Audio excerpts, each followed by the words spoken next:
right, so welcome back. You all are the diehards. Plus we have a new guest with us today. What was your name again? Rebecca. Okay, welcome Rebecca, who's auditing the class today. I've been looking forward to this for 2 weeks because this is your session. It's not really mine, and we're gonna hear your work, and I think that's going to be a lot of fun.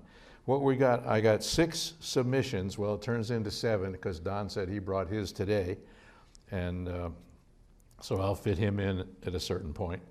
And I'm going to go by how long they are. I'll take the longest one first, and then we'll go from there and end up with the shortest one at the end. So that no favoritism. It's not alphabetical. It's not, who I like better than the others or which pieces were. They were all really good.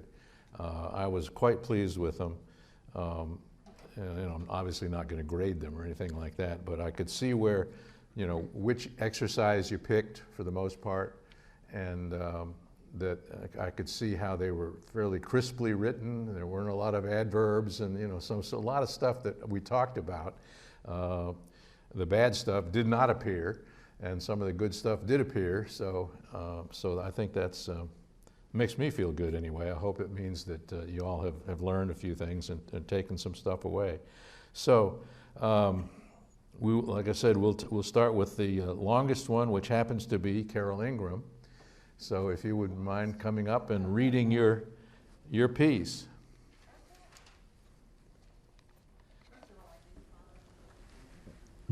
Oh, please. They're recording. Oh, no. Horror in the hybrids. Most people don't know the joys of living in the hybrid apartments at River Landing. However, danger lurks in the hidden recesses of the building. I'm talking about the elevators. They look so innocent. Push a button, hear the cube ascending, watch the doors glide open, and then they trap you.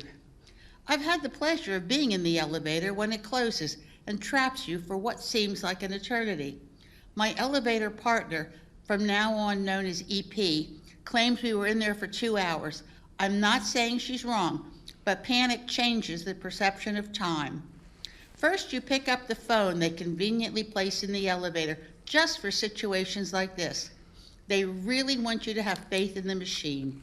The phone is answered. Your call will be answered in the order in which it was received. You start to wonder just how many others are stuck in this particular brand of elevators. Next, you pound on the walls and doors, hoping someone will hear you. No one answers. How could everyone be out? All at once, you realize that you have your cell phone in your pocket and try to call someone. Anyone. The realization hits you. There is no cell phone reception in the elevator, but you can text. Everyone you ever heard of gets a text from you. When you are finally released from the prison you were in, you get calls from people in faraway cities because the text went out in a rush when you were released. Now the panic starts to set in. The EP looks around and tells you there's no release panel in the ceiling. Even if there were, both of you are too short to reach the 9-foot height. The power of prayer sets in about now, and your prayers are answered. The firemen arrive. I hope they are not too disappointed because there is not a fire. Instead, it is 2 women in a state of panic and treat the firemen like the rescuing heroes they are. Since that time, the elevators in my building have gone out 15 times. And yes, we are all counting. Now, I do know what it means to be stuck in an elevator. Now I know what to do in case of being stuck in an elevator. I get on my phone and go to YouTube. The best advice is to remain calm, like that is going to happen. Positive thinking is also helpful. Other advice is to make yourself comfortable and get some sleep because you are probably tired from all the energy you have used trying to get out. What you don't want to do is read about people who have perished in elevators, which is also on YouTube, I might add. Thank you. Very good. What did you like about that? Funny? Yeah. Relatable? I like the title too, and Horror in the Hybrids. And I like the alliteration of it as well. Okay. That's supposed to be blank, so as not to detract from what we're looking at here. Next one is Caroline McGuinn with her story called The Come Downs.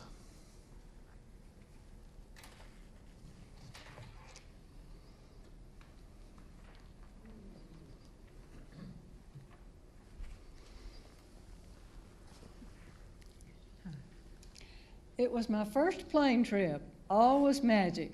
The bustle at the terminal, the energy and noise at takeoff, the climb into the wild blue yonder as I watched the houses get tinier and tinier, and yummy clouds all around me. Too soon, however, this 4-year-old's enchantment became whines, fidgets, and how much longer till we get there? My boredom was relieved when we landed in Miami. The plane went down and my breakfast came up. Yuck, what a come down. It was 1943 and my family was en route from our home in High Point to join my father, who held a wartime job in Puerto Rico. After a second stop in Cuba and another upheaval, we arrived in San Juan. Our hotel, the brand new Hotel Normandy, was modeled after a French luxury ship of the same name. It had a rounded bow with long curved balconies at each upper level. Our apartment was on the 7th deck. I don't remember who was supposed to look after me while my parents supervised the luggage transport, but I was able to wander out onto the balcony. I heard shouts and cheers from nearby. I climbed over the balcony rail and held onto it with one hand so I could lean out and watch the baseball game in the park next door. I also spied my little brother in the parking lot, draped over my father's shoulder, asleep. His white blonde hair shone like a beacon among the throng of dark-haired natives. I yelled, but no one heard me. Then I saw my mother there too, looking up my way. I waved to her, but instead of waving back, she grabbed my father's arm and pointed at me. Daddy shoved my brother into the luggage handler's arms and raced my mother to the hotel. Mother had a head start, but I couldn't see who won. I turned back to the ball game. A few minutes later, someone took hold of my extended arm with an iron grip and lifted me by both arms back over the rail. I turned to face my father. He looked as shocked as I felt. Mother pulled me into her arms and held me tight, hiccuping and crying. I wiggled loose. "What's wrong?" I demanded. "You scared me." Both were out of breath and couldn't speak for a few moments. When my father explained, I was indignant. "I'm no dummy. I wouldn't turn loose."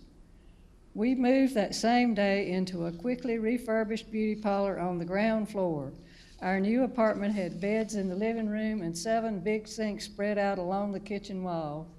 It was another come down from on high. That's the hotel.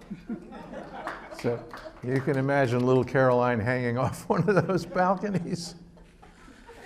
Oh, gracious. What did you all like about that one?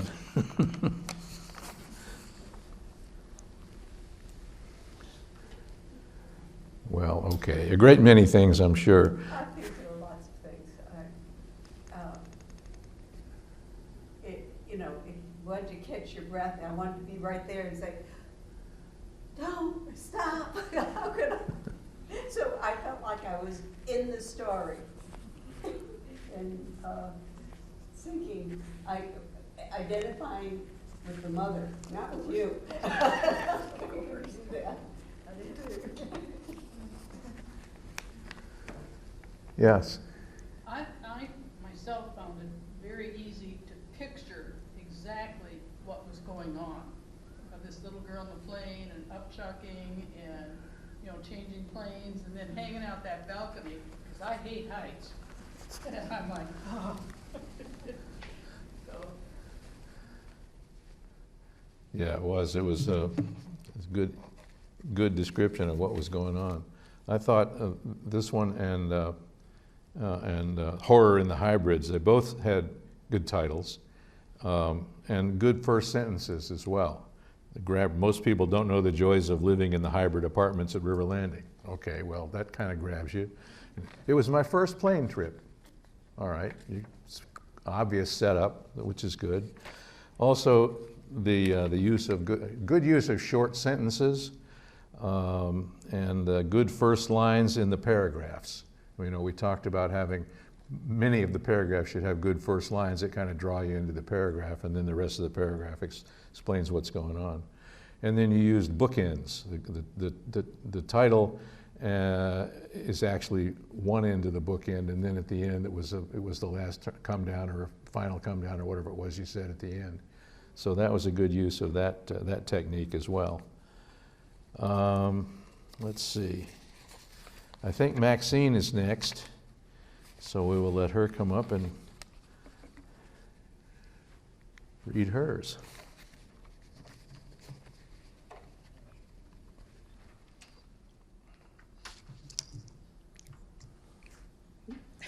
My writing was concerning or about a summer with Grandma and Grandpa. The summer vacation will soon be on the way. The last semester of my high school is ending with success, having good grades and preparing for a visit with my grandparents. They live in a small farming town. There were 3 older children who were married with children living with them. The younger children were the ages of my sister and me. The older aunts and uncles treated us like princesses. We were old enough to help them with we were not old enough to help them with their farm chores. We would get up early in the morning smelling breakfast that my grandmother was cooking, cooking in the morning, smelling breakfast that my grandmother was cooking, getting dressed and running to the kitchen. The sausage with gravy and grits or rice, biscuits, milk and coffee. Sometimes we have homemade molasses with fatback meat. Sometimes we would have other items on the menu also. At mealtime, there could be as many as 10 people sitting at a large oval table and a small one for the smaller children while eating, talking, and laughing. The fun was beginning for the children who played in the fields while their older aunts and uncles and cousins worked crops. They would use hoes to get the weeds from between the plants so that they would grow stronger and healthier. While they were working, they were singing songs that we would join in singing. The younger children would play in the front yard while workers in the fields did their back-breaking work.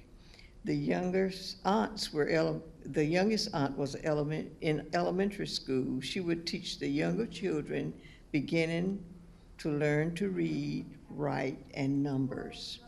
We loved the way she made the experience such a learning fun.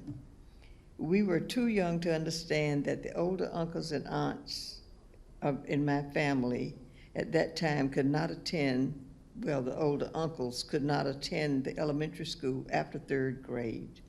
The farm work had to get done. Okay. Good. What did you like about that one? I like the family, the atmosphere, the love. It was positive. There was heartbreaking things, but it was like we shared things that I didn't know that was interesting, and how the aunts would teach the younger children and a little bit about that. That was fascinating. Yeah. Lots going on, a lot of imagery there, good imagery. What I liked was when they were sitting around the breakfast table, 10 people, the size of the table, you can almost visualize that. Yeah, huge table. Well, I think it would have been just a little better if he had brought all that breakfast food here so we could have shared it. Yeah. Carol says she wishes that Maxine had brought all the breakfast food here with her today. It sounds good.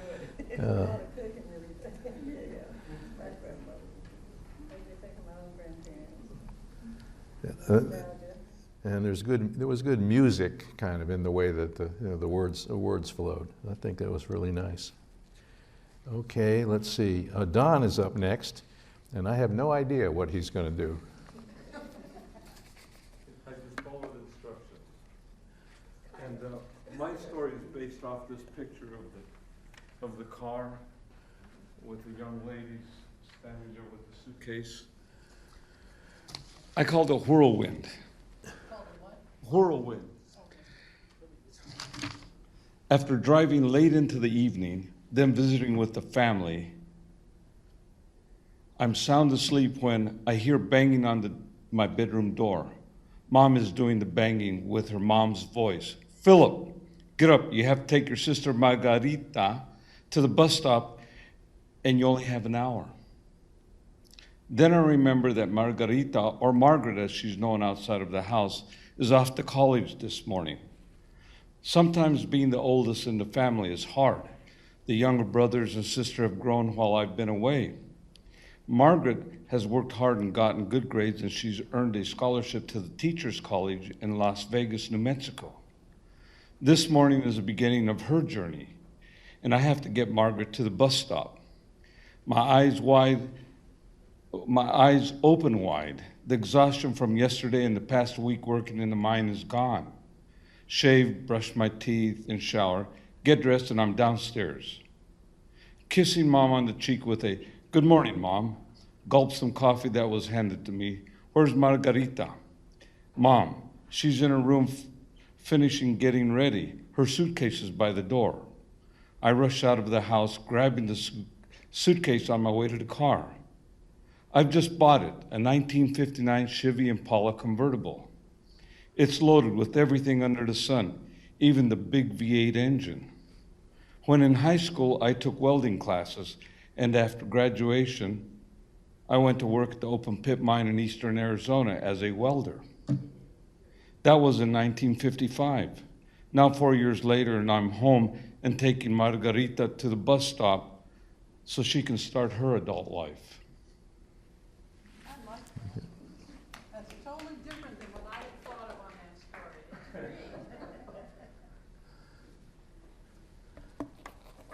Yeah, that is interesting. Those prompts can take you in any direction, you know. You really don't know. Okay. Anybody else have any other comments about Don's? Good. Well, thank you, Don. Next up is Kathy. I titled this Age, not the issue. My mother always claimed I learned to read at age 3. I do remember reading Dick and Jane in the first grade, the standard text at the time. In second grade, we must have had some sort of a chart of what we read, and I wanted to be at the top. We were required to read and do a verbal report to the teacher. Mrs. W. would then quiz us about the story. One of my favorite series then was about the adventures of Flicka, Dicka, and Ricka, triplets from Sweden. The stories were on one page, and opposite were pictures of the action. After giving my report, Mrs. W. asked questions which I could not answer. I was telling the story by the picture in the book and not the text. It did not take me long to learn to really read. I took off running and regularly had a book in my hands. Among my favorites were the Oz books, Raggedy Ann and Andy, the Bobbsey twins, quickly moving to Tarzan and Nancy Drew. I have to thank Mrs. W. for setting me on the path to reading, a lifelong pleasure. So no, I was not reading at age 3, but I have not stopped since. Reading history, mystery, romance, nonfiction, and especially early English history. Thank you.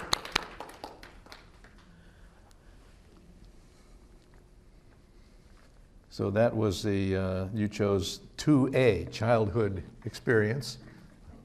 Very nice. Is that, oh, and your formatting was good too, in addition to being a good and interesting story. What does anybody have to say about Kathy's story? It was very personal. You got to know her by what she liked to read and how she learned to read it. Yeah, very personal. Right. I'm repeating because I'm not sure that you can be heard. My friend Flicka jumps to mind. Is that what those stories were? Flicka, Dicka, and Ricka were triplets in the story. It was written by a Swedish author, and actually, if you go online, you can order them from Amazon. Okay, there's a plug for Flicka, Dicka, and Ricka. There was also a series about 3 little Swedish boys who were triplets, the same author. Oh, Probably, well, good. I didn't look that far, but Okay. I know Flicka, Dicka, I and Ricka. did. I can just picture those little blonde girls all dressed alike. That's wonderful. Okay, next up is Sam.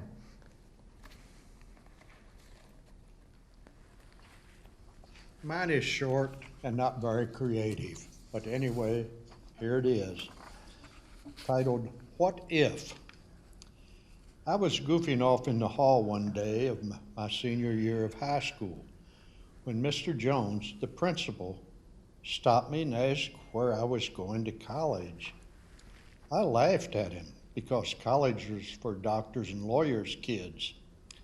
He took me by my arm and escorted me to his office, sat me down, and talked to me about going to college. Again, I sort of laughed, but he got my attention. Several years ago, my sister told me that Mr. Jones had driven out to our farm in the country to talk to my parents about me going to college. With little family encouragement, a small scholarship, and working in the college mess hall and dairy, and summer jobs, I made it through. Of course, graduate school was a totally different story. Over the years, I have occasionally thought, what if Mr. Jones had not collared me that day I was goofing off in the hall in my senior year of high school?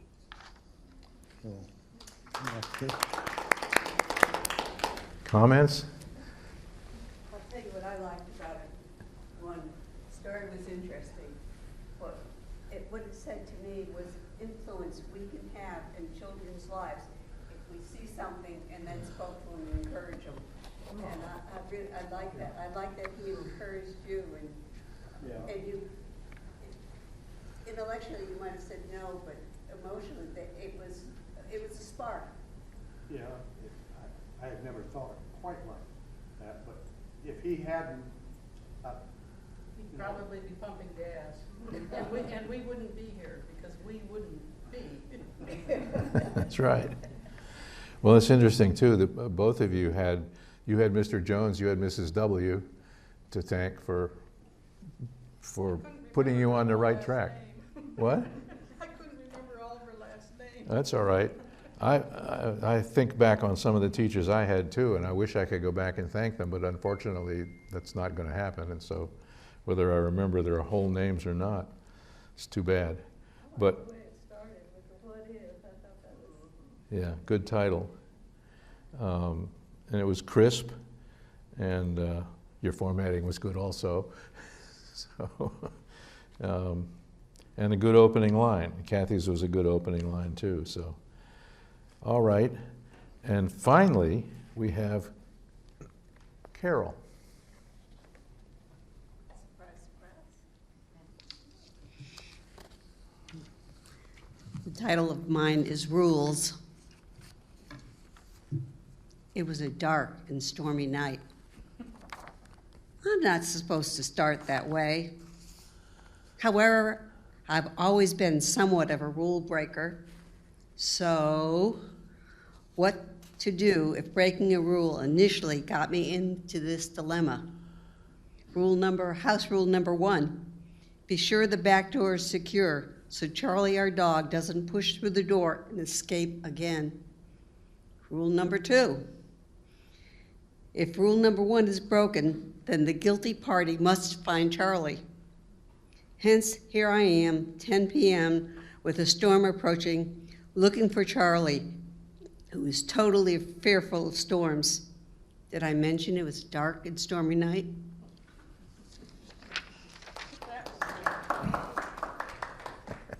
Thank you. We're waiting for the next line to come. The next rule. Okay, good title, good opening line. Good use of bookends.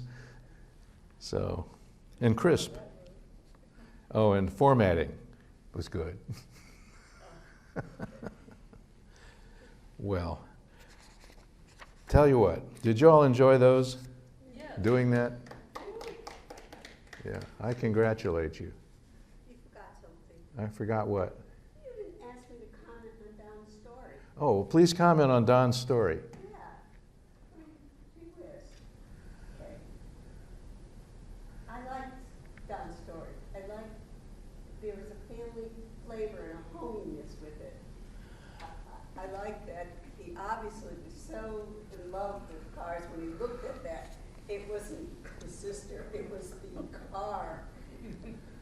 I kept waiting for the convertible to top to be down, and you were gonna say something about the rain, but that didn't work there that well.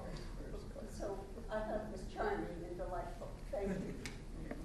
Good. And same with breaking the rules like that. Oh, see, you had told me you had looked at the other picture, and when you broke the rules, I thought, where are we going with this? And then it came, and I enjoyed it. But what I like about all the stories is, and everyone did the same thing, you stop and I'll think, okay, now what goes on after this? What am I going to do? He got to graduate school. She learned to read. And, you know, and that's a fun thing. What happened to Charlie? Did you find Charlie? And we know that I'm not getting on an elevator. Forgive us for visiting you. On the third floor, especially if there's a water shortage in High Point and you have to carry your water out. Oh, it was fun. Well, I'm not taking any kids to Puerto Rico where they can get off on the balcony. The hotel sounded nice and brand new. That was. The year before, yeah. Is it still there, or do you know? It reminded me of being a young boy when I go visit the farm. Well, listen, that's great. I really appreciate you all doing that, and I hope that it's has been instructive as well as fun, and has given you some additional confidence in your skills and you know, identity, if you will, as writers. Because, like I said, we said at the very beginning, you're all writers. You've all been writing all your lives. So, thank you for doing that. Now, we have a lot of time, and I have one other thing I might want to get into, but are there any, let's do a little Q&A. Does anybody have any questions about the exercises or the material that was handed out on the, sort of the things to watch for when you're editing and so on and so forth? And by the way, I do have, I think I mentioned it before, the FURL Creative Writing Contest that's coming up, and I've got some guidelines over there you can pick up on the way out. So, Maxine. Okay, I have a comment. Now, writing was okay. I thought I had words where they should be, but reading it aloud allowed me now to go back and do some things. Yes, that's a good point. Maxine says reading it aloud gives her a whole different perspective on the work, and some ideas about other refinements that she might want to make. And that's one thing I didn't actually mention, I don't think, in the previous sessions. Take your work and read it aloud. Now, if you're writing a novel, you probably aren't going to do that, but you might read certain parts of it, especially the dialogue. Does the dialogue ring true? And so forth. So that's a great point, and I thank you for bringing that up. I mean, pronunciation is when you start writing, you run into words that you don't use every day sometimes. And a story, when I was 15, 17, whatever, years old, we were doing something in our high school. It was called Senior Class Night, and we had all these skits and stuff that we were doing to make fun of the teachers in the school and whatnot. And I used the word epitome, but I had never heard it pronounced. It's E-P-I-T-O-M-E, so I boldly pronounced it epitome. And nobody called me on it. I guess maybe they didn't know either, I don't know. But you would have thought my English teacher, who was up there tape recording this whole thing, would have mentioned it to me. But she was a nice lady, and I wish I could go back and thank her too. She was a great influence. Any other questions? I liked your guidelines on finding a quiet place and keeping distractions out of the way. I have a desk, which has usually got junk on it, but when I went down to write this, I cleared it off. I didn't put any music on, and it all just flowed out then, because I'd thought about it. And of course, it was a personal story for me, so it wasn't like I was creating something. Mm-hmm. Getting the scene set, I thought was very valuable for me.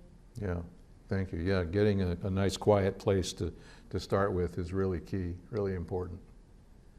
Carol. I started out just recording what I was talking, and I talked my story to myself, and then I sat down and listened to it and put it out there. Excellent. Carol said she started out by talking the story before she actually sat down to write it. Now, did you record it into a machine or on your phone? Yeah, which is a specific thing that was one of the suggestions that we talked about in one or two of the earlier meetings.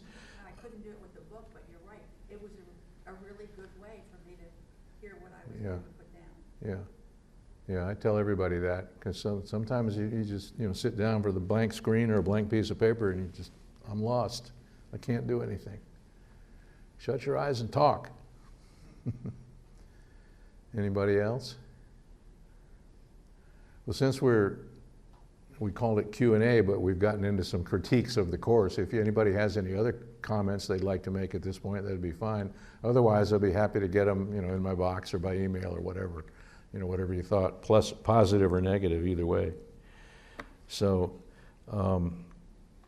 okay, we've got some time. I want to go through one more thing, which I think you'll find interesting. I'm not sure how exactly practical it will be, but it was something that really fascinated me when I first heard about it. And let me turn this off. I got it off. Okay. And it's called The Writer's Journey. Anybody ever heard of this?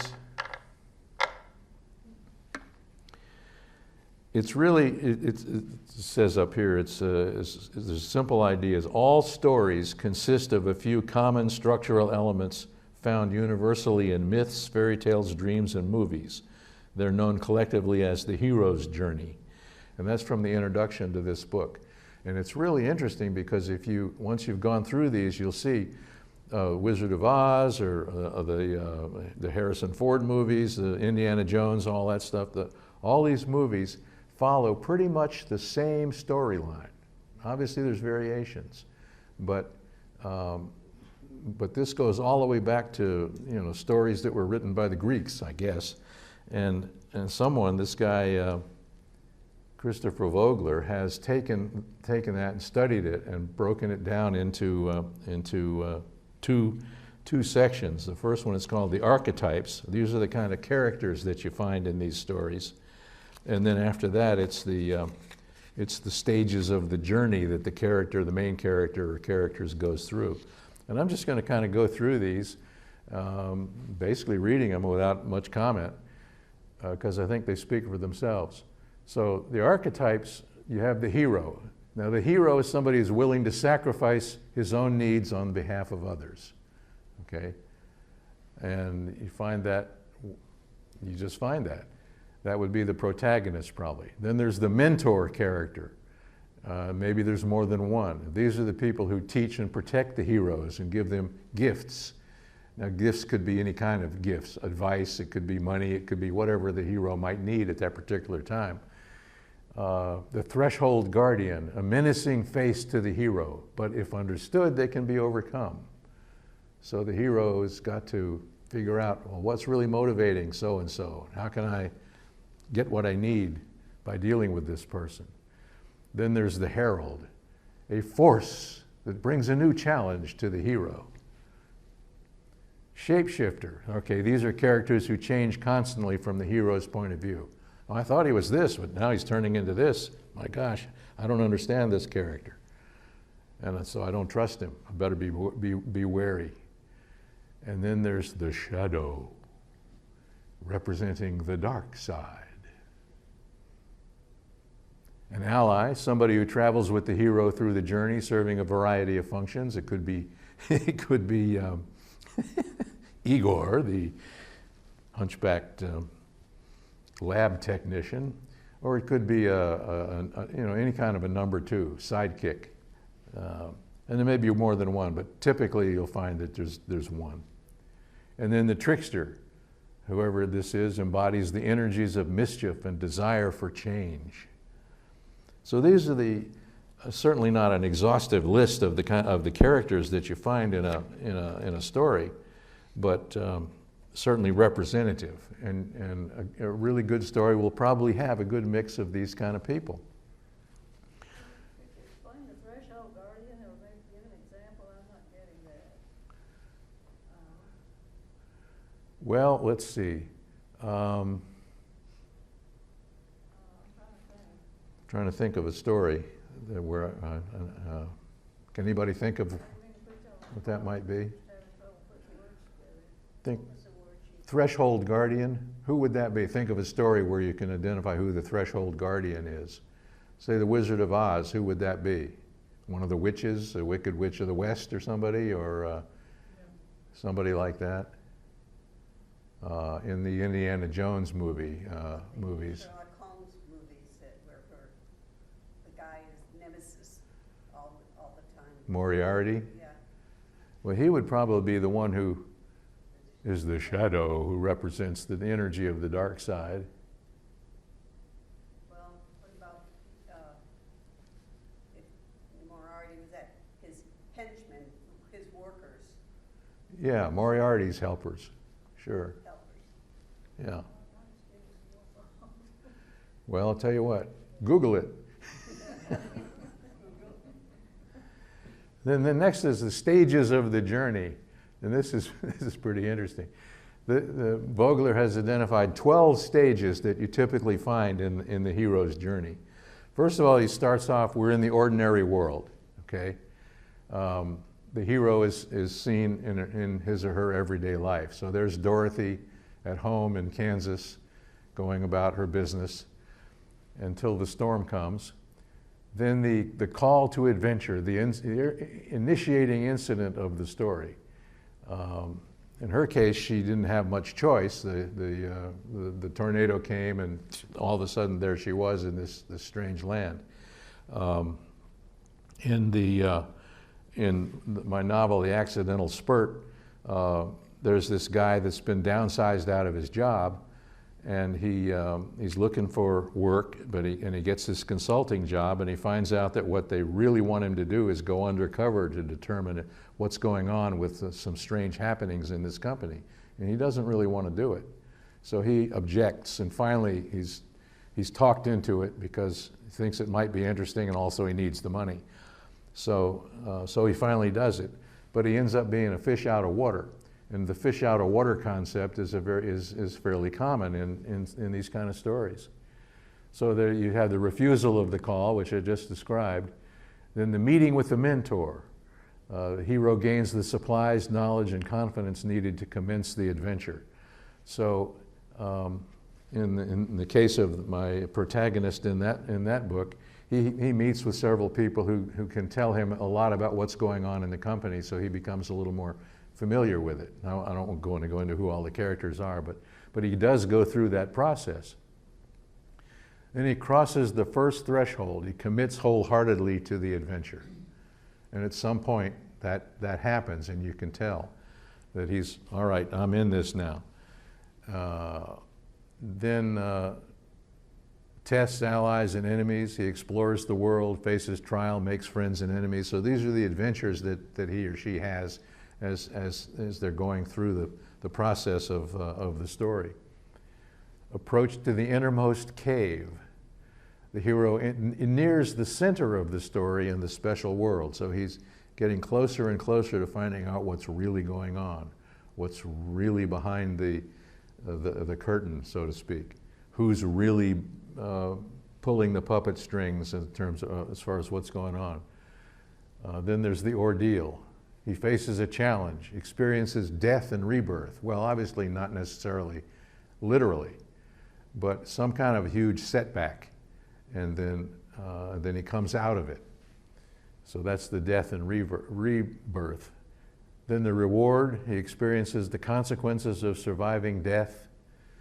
The road back, the hero returns to the ordinary world or continues to an ultimate destination. But you see this all the time, just when you think the story is about over, somebody else emerges or some other element emerges that was hidden back there, or maybe we knew about it but forgot, and there's another challenge to the hero, and he's got to go through that just as you thought everything was going to work out just fine. So that's the final moment of death and rebirth, so that finally when he gets to re-enter the ordinary world, he's clean. And then there's the return with the elixir, which of course is figuratively speaking. He returns with something to improve the ordinary world, like he solved the crime, he put the bad guys in jail, you know, whatever it is that makes the real world better, the ordinary world better. So if you're going to write a long story, and you're not going to find all these characters in a short story, obviously, because there's not enough room. But in a novel or a play or a movie, you watch the next time you encounter one of those and see if you don't see these elements and can identify, you know, who's the trickster, who's the shapeshifter, who's the mentor, who's this, who's that. And I didn't print out a copy of this, but you can find it online. Just you know, look up The Writer's Journey on Google and you can find it, I'm sure. Now we have a little bit more time, and I thought that if we had time and you don't have any other questions, so first I'll ask, are there any other questions or comments? I would like, if Brian would be so kind, to show you a video, which I think is on that thumb drive, and I don't need the slides anymore, so. The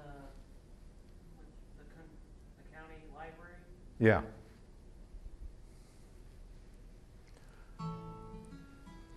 This is a poem I wrote that turned into a song and a play.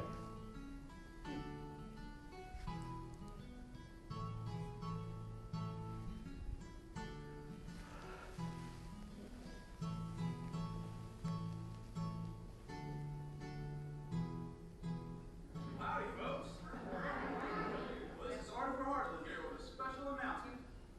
Man, is this a great country or what? Well, I'm learning more and more about how great it is every day. And, well, people say I should get out more, and they're probably right. But since this is such an important discovery that I've just made recently, it makes for a good story. And I'm going to bring it to you in a song. Well, if that's okay. But I'm going to need some help. If you'll please welcome my friend Paige. Where? There you are, Paige and Slim. Are you out there, Slim? Yeah, right here. Oh. Please welcome Paige and Slim to the stage, everybody. Now, they're going to help me help you help me. Now, what I mean by that is you guys are going to have to sing along, but don't worry, you'll get the hang of it pretty quickly. It's a little something that goes like this.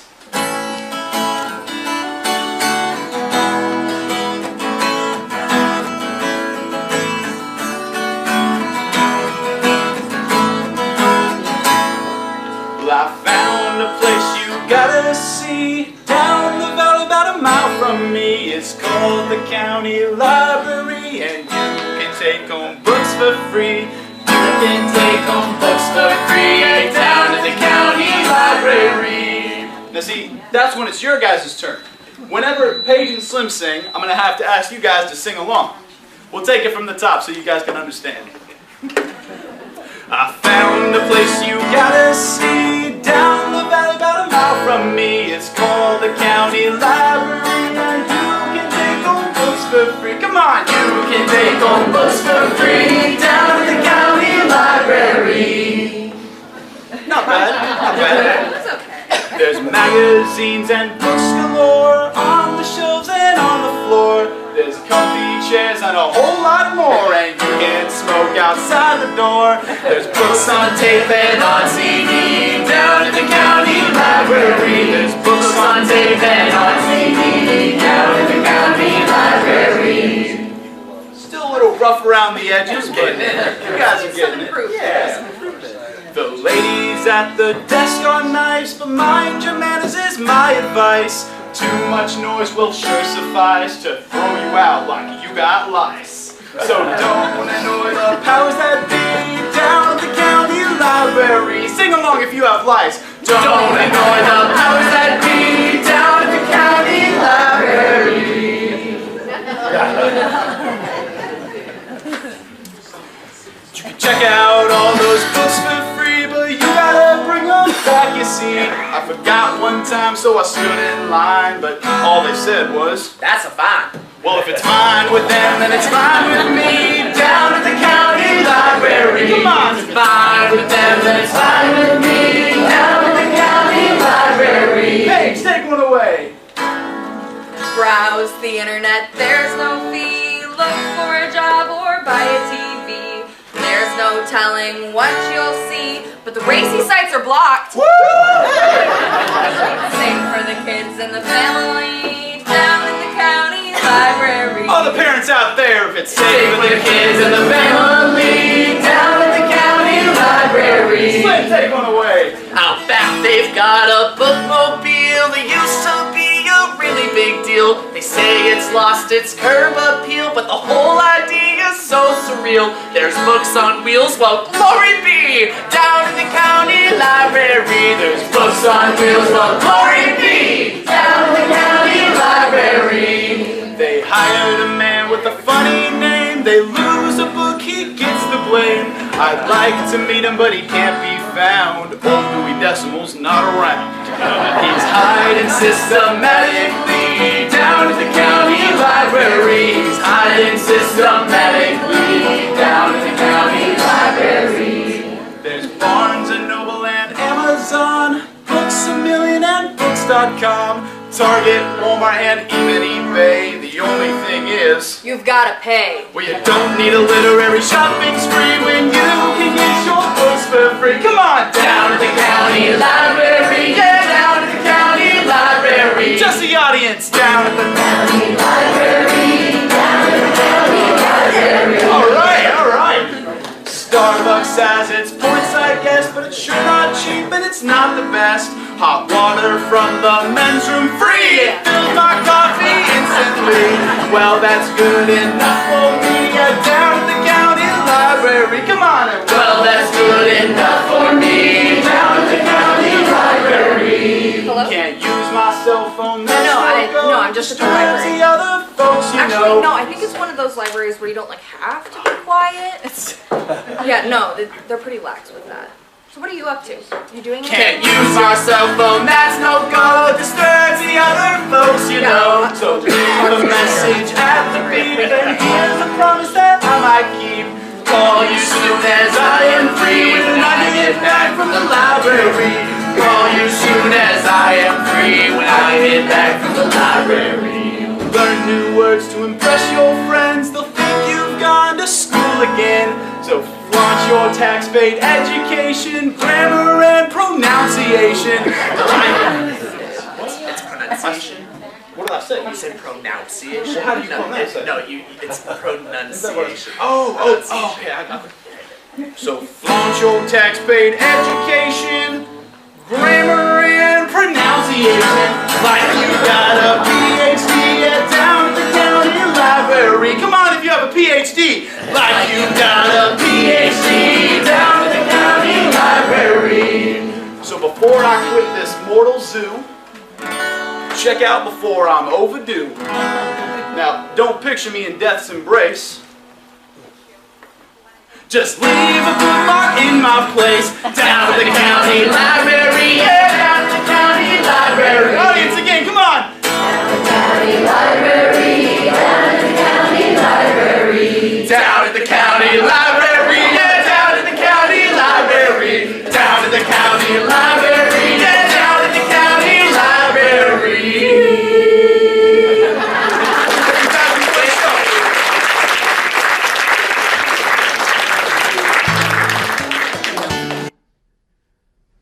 Okay. Just a little light note to end everything on. Any other questions? All right, well listen, I'm really pleased that you all came, and I appreciate it very much, and I hope you got something out of it that was worth your time. And if we ever do it again, you'll be invited to come back, but it'll be the same stuff. So, but you'll be writing new stuff, so thanks a lot, and goodbye.